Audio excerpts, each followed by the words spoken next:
Selamat datang di Ngalor Ngalbum Horor, dulurku, sahabatku. Kali ini kita akan mengalor film apa ya? Alay plok. Balik mana ya ambil aku Icang dengan quotes hari ini. Lebih baik sederhana tapi setia daripada banyak gaya tapi bikin hati terluka. Kali ini kita akan mengalor film berjudul No Exit tahun 2022. Bergenre misteri thriller, film ini mengisahkan tentang wanita pecandu narkoboy yang nekat kabur dari pusat rehab untuk menemui ibunya di rumah sakit. Namun karena cuaca sangat buruk, wanita ini harus menunggu di shelter yang terdapat 4 orang lainnya di sana. Sampai akhirnya dia menemukan seorang gadis yang disekap di mobil, dan itu artinya di antara mereka ada penculiknya. Bagaimanakah keplot twistan film satu ini? Langsung aja kita ke requestan pertanyaan ngawur dari dulurku Arif Gorim. Ya Cak, apa benar kalau kita ngantongin bisa nahan batu? Moga skajaken.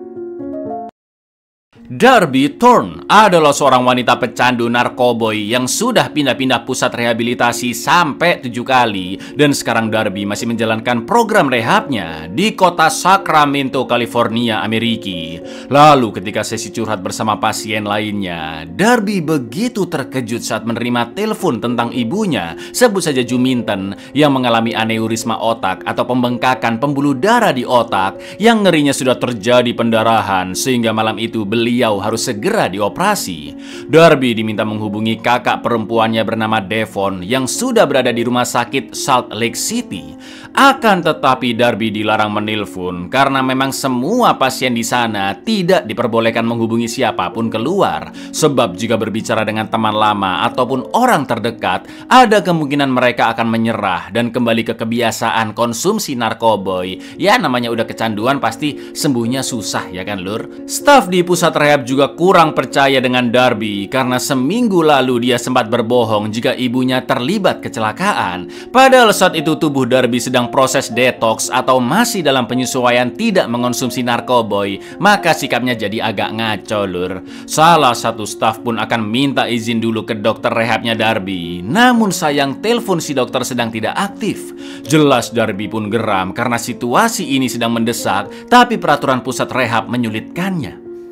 Mom was in a car accident. Last week I was in detox. Who knows what the was saying? Can you give me a call when you get Tell him that it's urgent. You know the rules. My mom, the hospital, I have to call my sister. I go Friday afternoon. Malam itu Darby berhasil menghubungi Devon dengan HP yang diselundupkan oleh pasien lain. Tapi brengkesnya Devon memaksa Darby tetap di pusat rehab dan melarangnya ke rumah sakit karena Devon tidak percaya Darby bisa menjaga sikapnya karena masih belum pulih dari kecanduannya ya kan. Akan tetapi Darby tidak menyerah. Dia pun nekat mempacking barang-barangnya, membawa HP temannya tadi, juga sebuah palu, obeng dan gergaji besi dari gudang untuk membobol sebuah mobil demi kabur ke rumah sakit ibunya. Dan inilah tidak ada jalan keluar.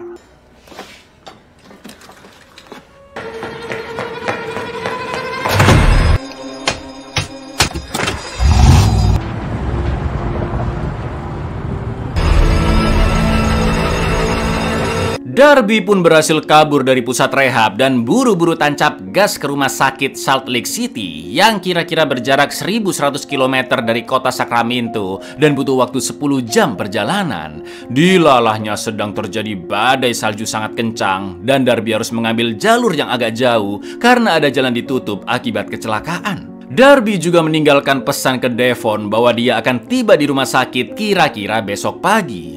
Akan tetapi di tengah jalan Darby sangat terkejut saat membaca pesan Devon yang mengatakan jika ibunya tidak menginginkan Darby di rumah sakit dan kedatangannya hanya akan memperburuk suasana.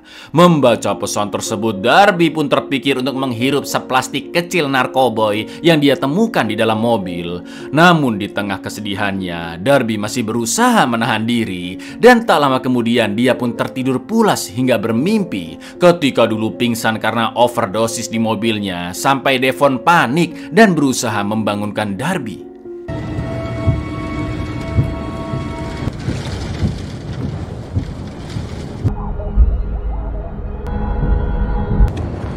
You okay, man? For a break, I think You can either head back down center for some folks. It's a few hundred. I have to get to Salt Lake City. Get them through until the storm passes. Darby pun dibangunkan oleh seorang polisi, sebut saja Pak Ijo, yang melarang Darby melanjutkan perjalanan karena badai terlalu kencang dan jalanan telah ditutup. Pak Ijo pun mempersilakan Darby ke pusat pengunjung atau gampangnya shelter lah ya, sampai badai mereda. Setibanya di sana, Darby menunggu bersama beberapa orang. Mereka adalah Sandy yang dulunya bekerja sebagai perawat, suaminya Ed yang merupakan mantan anggota angkatan laut, seorang pria agak ansos bernama Lars, dan satu lagi sedang tidur yaitu S. Darby yang kebelet pipis pun pergi ke toilet cewek yang ternyata lagi dibetulin lur. Banyak alat-alat tukang di sana dan ada tembok bolong yang hanya ditambal triplek. Darby pun terpaksa masuk ke toilet cowok dan sambil duduk di WC Darby sempat termenung dengan pesan dari Devon yang membuatnya kembali terpikir mengonsumsi narkoboy. Namun lagi-lagi Darby menahan diri dan memasukkan barang haram itu ke saku celananya. Setelah itu Darby duduk di ruang tunggu dan minum bandrek anget. Namun karena badai begitu kencang, di sana nggak ada sinyal dan wifi juga nggak ada lur. Akan tetapi Ed yang baru dari luar mengatakan jika HP-nya sempat dapat sinyal satu batang selama 10 detik saja di dekat pohon halaman depan. Darby pun akhirnya keluar mencari sinyal sesuai lokasi yang dijelaskan Ed. Tapi samar-samar Darby mendengar suara teriakan yang ternyata lur,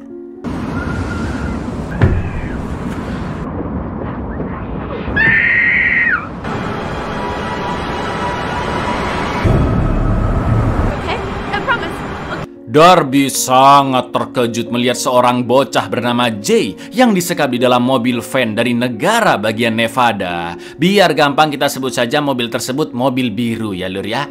Gak pakai lama Darby pun langsung memotret plat nomor mobil. Namun terlihat seseorang yang memperhatikan gerak-gerik Darby dari ruang tunggu. Darby pun buru-buru masuk ke mobilnya dan berusaha menghubungi polisi. Namun sayangnya tidak tersambung karena gak ada sinyal. Tak lama kemudian Ed pun datang dan Darby mengeluarkan gergajinya di mobil untuk berjaga-jaga. Akan tetapi Ed hanya mengatakan jika dia ikut keluar karena mengira Darby berhasil dapat sinyal yang lebih baik. Mereka pun akhirnya kembali ke ruang tunggu dan Darby hanya bisa terdiam memperhatikan Ed, Sandy, S yang sedang tidur, juga Lars yang masih duduk di kursinya. Karena mungkin salah satu dari mereka adalah pelaku penculikan Jay, atau bisa jadi mereka adalah satu komplotan, ya kan lur? Got something in my car. So long, I thought maybe you got some service. Hey, are you okay? Why don't you come on over here and sit down? Daripada gabut nggak ngapa-ngapain, Ed dan Sandy mengajak Darby, Lars, dan S main kartu remi sesuai cara main yang dijelaskan oleh Lars. Namun perhatian Darby masih tertuju pada mobil tempat Jay disekap. Sambil bermain, Darby pun sengaja bertanya dari manakah asal mereka masing-masing dan kemana tujuannya. S berasal dari Lower Heights dekat kota San Francisco, Ed dan Sandy dari San Jose, sedangkan Lars dari Battle Mountain, negara bagian Nevada. Itu artinya hanya Lars saja yang berasal dari Nevada, sedangkan yang lainnya berasal dari California. Setelah itu Ed dan Sandy mengaku mereka sedang OTW liburan ke Nevada, tepatnya di kota Reno. Lalu ketika mendengar Darby yang sedang menuju rumah sakit Salt Lake City untuk menjenguk ibunya, S pun mengatakan jika dia akan melewati kota tersebut karena S sedang OTW pulang ke kota Johnstown. Sedangkan Lars OTW pulang ke rumahnya yaitu di Battle Mountain, Nevada. Entah kemana Lars pergi sebelumnya. Jelas Darby pun mulai mencurigai Lars sebagai pelaku penculikan Jay karena plat nomor mobil biru berasal dari Nevada, ya kan? Jack, where's everyone from? Lower Haight, next to San Fran. Lars, you didn't say where are you from? Battle Mountain. Where is that? Where's everyone headed? Reno, a little vacation, favorite city. I'm head home. Battle Mountain? Yeah, it's the middle of Nevada. I go through Salt Lake. My parents live in Johnstown near Denver. Are you gonna play or what?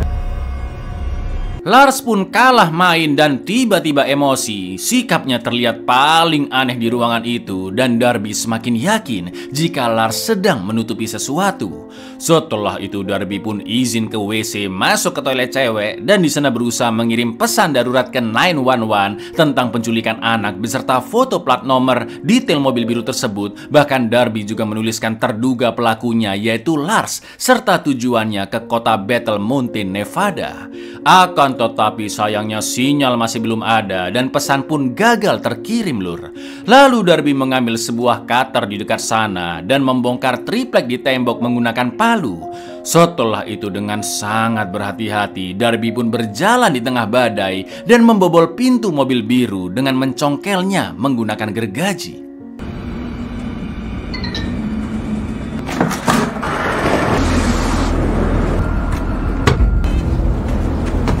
Darby akhirnya bertemu Jay secara langsung yang kaki dan tangannya terikat serta mulutnya diselotip. Dari gelang yang Jay pakai, ternyata dia mengidap penyakit Addison yang membuat penderitanya mengalami lonjakan hormon adrenalin sangat parah jika merasa stres dan pastinya akan berujung pada kematian. Namun tak lama kemudian, ya, dugaan Darby benar jika Lars lah pemilik mobil tersebut. Lars masuk ke mobil untuk menyalakan penghangat udara agar Jay tidak kedinginan, dan untungnya dia sama sekali tidak menyadari kehadiran Darby yang sembunyi di balik selimut sebelah Jay. Lars pun langsung menutup kembali jendela belakang dengan karton karena sebelumnya dijatuhkan oleh Jay. Saat itu Darby sangat ingin menusuk Lars dengan cutternya, namun dia takut melihat pistol yang dibawa Lars. Setelah itu Lars balik lagi ke shelter dan Darby meminta Jay untuk tetap tenang karena dia harus segera mencari bantuan. Akan tetapi dilalahnya Lars balik lagi ke mobil untuk memberikan cemilan ke Jay agar tidak kelaparan. Darby pun buru-buru kabur balik ke toilet cewek sampai lupa membawa cutternya yang masih ketinggalan di mobil. Dan No, it's the scary part, but you're gonna be alright. You're gonna be more than alright. My name is Darby. I need to go get it. I'll come back. I will. I'll be back as soon as I can. Party in the van? I left my phone out there. Ya, melihat jejak kaki di salju menuju ke toilet cewek, Lars pun yakin jika Darby sempat masuk ke mobil. Karena tadi hanya Darby lah yang tidak ada di ruang tunggu, ya kan? Sementara itu karena Darby nggak balik-balik, S yang khawatir pun mengecek ke toilet cewek. Darby segera membuka pintunya, namun karena Lars tiba-tiba datang, sontak Darby langsung mencium S agar Lars tidak mencurigainya. Lalu ketika Lars sudah pergi, Darby pun menceritakan apa yang terjadi kepada S. Just please. She's little. Like, I knew he was a creep. I tried. What the hell's going on? Little girl tied up in his van. Okay, maybe we can wait until there's a bops. No, it's gonna take too long. Darby yakin Lars pasti sudah mengetahui jika dirinya baru saja dari mobil van. Darby memberitahu tentang Jay yang mengidap penyakit Addison dan tidak bisa dibawa pergi begitu saja di tengah badai salju yang dingin. Mereka juga tidak bisa lapor ke polisi karena tidak ada sinyal dan Lars juga membawa pistol. Maka dari itu S berencana menjelaskan semua ini ke Ed, membiarkan Darby keluar sebagai umpan untuk menjebak Lars, dan barulah S akan menangkapnya bersama Ed. Setelah itu S pun mengambil pelontar paku sebagai senjata dan rencana pun dimulai, Lur. Ketika Darby keluar gedung dan masuk ke mobil biru, sesuai dugaan Lars pun mengikutinya. Akan tetapi begitu selotip Jay dibuka, sambil menangis Jay mengatakan jika penculiknya adalah dua orang pria yang ternyata Where are the men? The ones who took me. How many men? 2. Give me the gun. We were gonna ambush you. Why would you bring up Battle Mountain? Making things. Listen, and that's it. Stay. Betul sekali, Lur. Pelakunya bukan hanya Lars, tapi juga S. Di lain sisi, Ed sempat curiga dan ingin mengecek keluar. Namun Sandy memintanya untuk rileks karena mungkin Darby hanya mencari sinyal. Setelah itu, S meminta pistol milik Lars dan memberikan pelontar pakunya ke Lars yang sudah dimodif oleh S agar bisa ditembak seperti pistol biasa. Akan tetapi setelah mereka mengecek ke mobil biru, ternyata hanya ada Jay di sana. S yang melihat Darby OTW kabur ke toilet cewek menyuruh Lars untuk mengejar Darby, sedangkan S akan menyergap Darby dari dalam. Lalu yang terjadi? Did you see anything? I'm going out there. Relax. Everything okay? Yeah.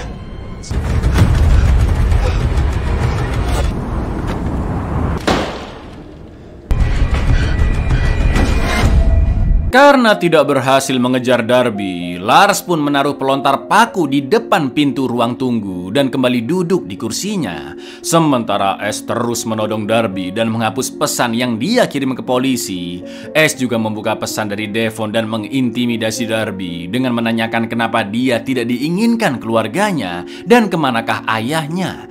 Darby pun merasa ketakutan dan mengatakan jika dia kecanduan narkoboy hingga diusir dari rumah, sedangkan ayahnya yang mantan angkatan laut telah meninggal bundir.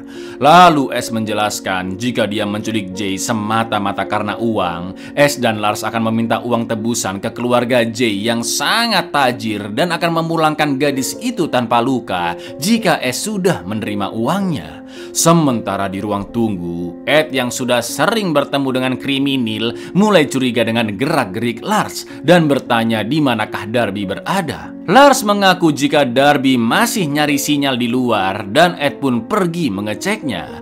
Namun di lain sisi, Jay berusaha melepas ikatannya dengan cutter yang sebelumnya ditinggalkan oleh Darby. He shot himself. See that house, that little girl, we're back without a fuck. She's sick. Fuck this up, I'll kill everyone.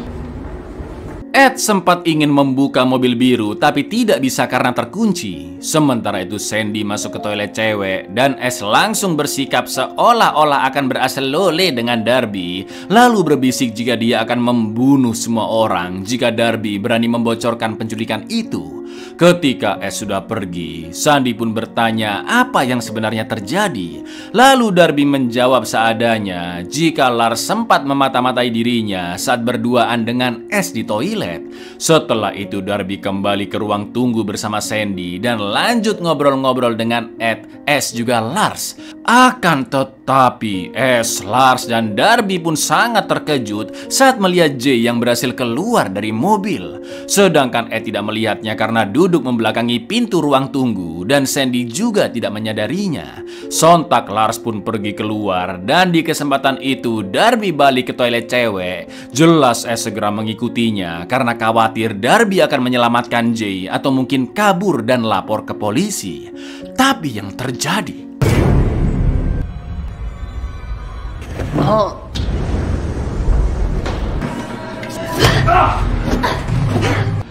Maybe not. Uncle Kenny's gonna be so pissed. Uncle Kenny's not gonna find out. tanpa disadari S, kunci mobil birunya jatuh saat dia menyerang Darby. Tak lama kemudian Lars pun datang dan memberitai bahwa Jay berusaha kabur melewati jalur pendakian. Karena Jay pasti akan bersembunyi jika melihat S dan Lars mencarinya. Maka dari itu mereka akan membawa Darby untuk memancing Jay agar muncul. Di saat S dan Lars sedang berdiskusi, diam-diam Darby mengambil kunci mobil biru yang terjatuh. Lalu mereka bertiga pun lanjut mengikuti jejak kaki Jay ke arah hutan. Dan Darby mendengar obrolan S dan Lars yang ternyata mereka adalah kakak adik yatim piatu dan berencana menyerahkan Jay ke ayah angkat mereka yang seorang anggota sindikat perdagangan anak. Karena minim resiko dan uangnya lebih banyak daripada meminta tebusan ke ortu Jay. Lalu saat ada kesempatan, Darby pun nekat kabur dengan cara menggulingkan diri ke bawah bukit dan S sempat menembak namun tidak mengenai Darby.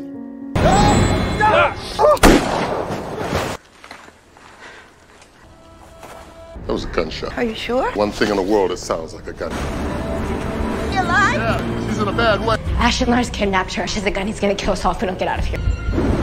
Don't make me come in there and get her! Untungnya Ed menemukan Jay yang ternyata pingsan di dekat mobil van karena kedinginan dan Ed pun langsung menghangatkannya di ruang tunggu. Sementara itu Darby yang berhasil lolos dari S dan Lars segera balik ke shelter lalu menjelaskan ke Ed dan Sandy jika kedua pria itu berusaha menculik Jay. Karena sekarang Ed dan Sandy sudah mengetahuinya, dari luar S yang baru sampai pun berteriak agar Jay diserahkan atau mereka semua akan dibunuh. Ed pun segera mengganjel pintu dengan kursi lalu mengancam akan menembak mati S dan Lars jika mereka berani masuk masuk ke dalam, padahal Ed nggak bawa senjata apapun, lur.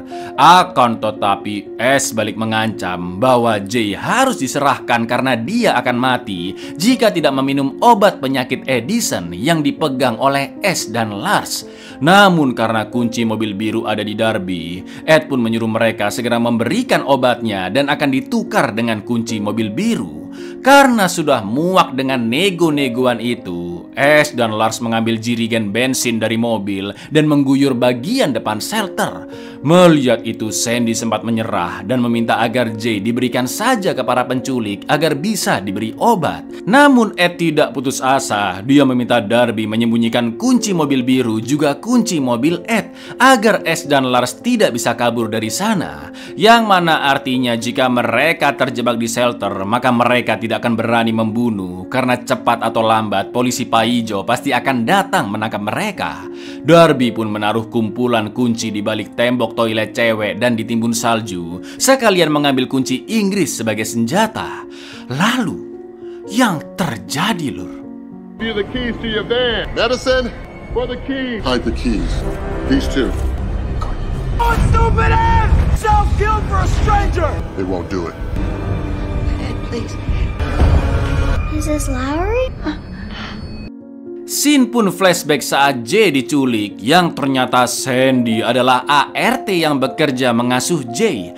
Brengkesnya dia juga bekerja sama dengan S dan Lars karena Sandy membenci Jay yang suka membulinya dan Sandy juga ingin mendapat bagian. Ed dan Darby pun sangat terkejut. Lalu Sandy berteriak ke S dan Lars jika Ed sebenarnya tidak membawa pistol.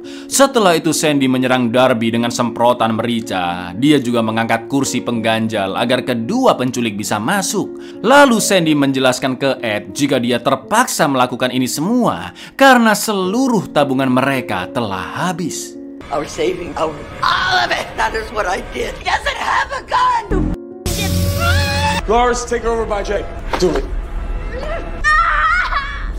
You'll be okay now, Jay. Traffic kids. If you sell them, you got catfish. Setelah memberi obat ke Jay, Sandy pun kaget mendengar penjelasan Darby bahwa S dan Lars akan menjual Jay ke sindikat perdagangan anak, bukan meminta tebusan ke ortunya sesuai kesepakatan dengan Sandy. Sandy pun hanya bisa menangis dan kecewa dengan keputusannya yang nekat melakukan semua ini hanya demi uang. Tololnya Sandy masih memberitahu jika kunci mobil biru disembunyikan oleh Darby. Dan This isn't about the money. Shut up. We don't deliver the kid.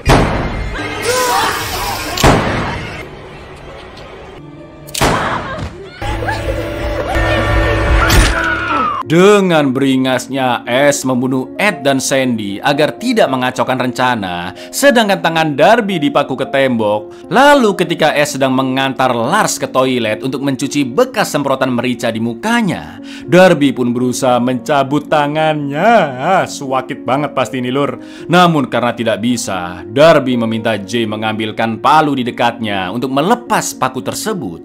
Tak lama kemudian S pun kembali dan Darby segera menyembunyikan palunya. Lalu karena badai sudah mereda, sinyal pun mulai muncul dan S menunjukkan pesan dari Devon yang mirisnya ibu Darby sudah meninggal.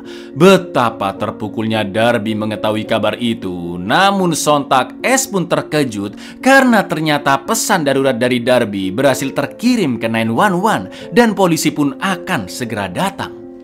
Your mom died. Thoughts and prayers. The text that the cops went through. Yeah, but I deleted it. Please, no. And that's no outside the bathroom. No. All roads opening back up. All right, hold it. If she tries anything, you shoot her. S pun pergi mencari kunci sesuai lokasi yang sudah diberikan Darby sambil membawa pelontar paku. Sementara itu Darby yakin Lars tidak akan tega membunuh Jay. Maka dari itu Darby menyuruh Jay berjalan pelan-pelan mematikan lampu.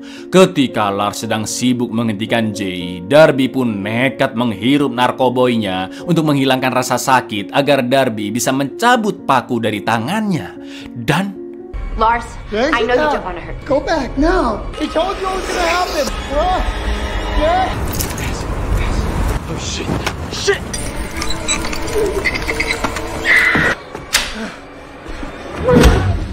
Darby pun langsung menyerang Lars, merebut pistol dan menodongnya. Lalu tak lama kemudian S pun datang dan Darby mengancam akan menembak Lars jika S tidak menuruti perintahnya. Tapi tiba-tiba, Lur, Come on, go, go. Ash, hurry, get out of here. Okay.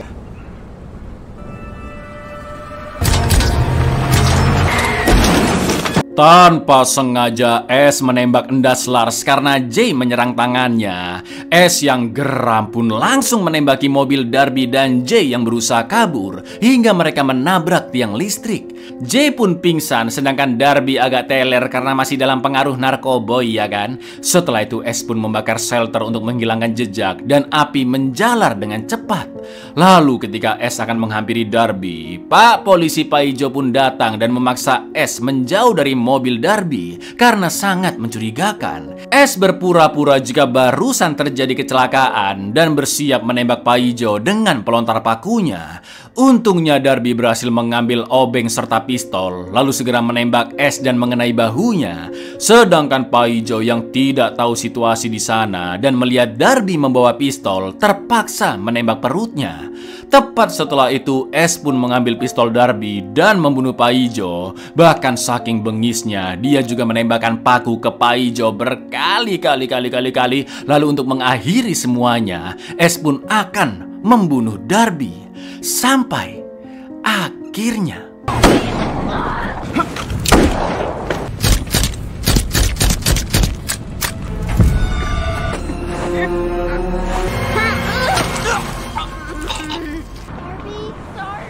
Need help. meskipun Darby gagal menemui ibunya Juminten untuk terakhir kali, alhamdulillahnya malam itu Darby masih selamat dan berhasil menggagalkan penculikan.